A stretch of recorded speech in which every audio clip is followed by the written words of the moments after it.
کچېرې ستاسو په وړاندې چاته د زړه دوره وشي او په هغې دوران کې د هغه د زړه دړکن چې کوم دی هغه د نش برابر شي او د هغه چې کومه ساه ده هغه هم د نش برابره شي یعنې نه وي. نو په دې دوران کې داسې عمل زه تاسو ته ښیم چې تاسو دا عمل وکړئ نو په دې دوران کې د هغه که ژوند ته خطر وي نو تاسو د هغه ژوند بچ کولی شئ. یا که چېرې داسې حالات ستاسو مخې ته راشي چې اچانک یو انسان راپرېوځي د هغه د زړه دړکن एकदم ودرېږي او د هغه چې کومه ساه ده هغه اخیستې نه شي بلکې د هغه ساه هم ودرېږي. نو په دې دوران کې که دا عمل تاسو ته زده وي نو په دې عمل سره تاسو دغه انسان ژوند بچ کولی شئ او د دې عمل سره د هغه انسان د زړه دړکن دوباره شروع کېدی شي او د هغه چې کومه ساه اخیستل دی هغه هم ورسره دوباره شروع کېدی شي. او څومره هم چې بهر ترقي یافته ملکونه دي د هغو ماشومانو ته هم دا عمل زده وي چې د هغې په ذریعه باندې هغه د انسانانو ژوند بچ کوي. نو دې عمل ته شارټکټ میډیکل کې CPR ویل شي او دا عمل کول ځکه ضروري دي چې په دې دوران کې د انسان چې زړه ودرېږي او د هغه چې کومه ساه اخیستل دي هغه ودرېږي.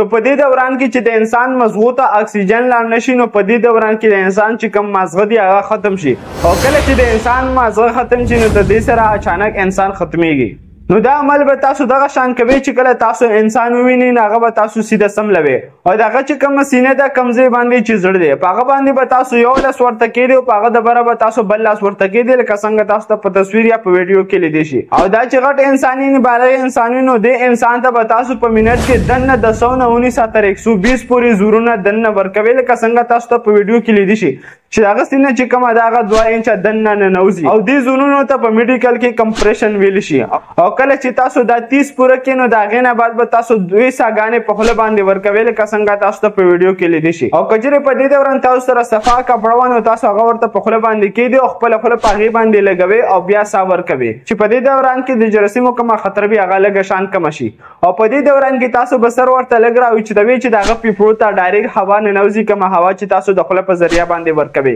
نو کله چې تاسو د 30 کمپریشن پوره کړئ نو د هغې نه بعد بیا تاسو 2 ساګانې ورکوئ او بیا چې کله تاسو 30 کمپریشن پوره کړئ د هغې نه بعد بیا 2 ساګانې ورکوئ چې د دې په ذریعه باندې د هغه زړه چې ولاړ وي او د هغه چې کومه وینه ده هغه ولاړه وي د هغه په رګونو کې. نو د هغې سره د هغه زړه شروع کېږي او کله چې د هغه رګونه شروع شي نو د هغه سره د هغه چې کومه ساه اخیستل دي دا ورسره هم شروع کېږي چې په دې ذریعه باندې د انسان ژوند بچ کېږي. نو دا CPR خو د غټ انسان شو او که چېرې دغه شان ماشومانو ته خطر راپېښه شي نو په دې دوران کې به تاسو ماشومانو ته CPR څنګه کوئ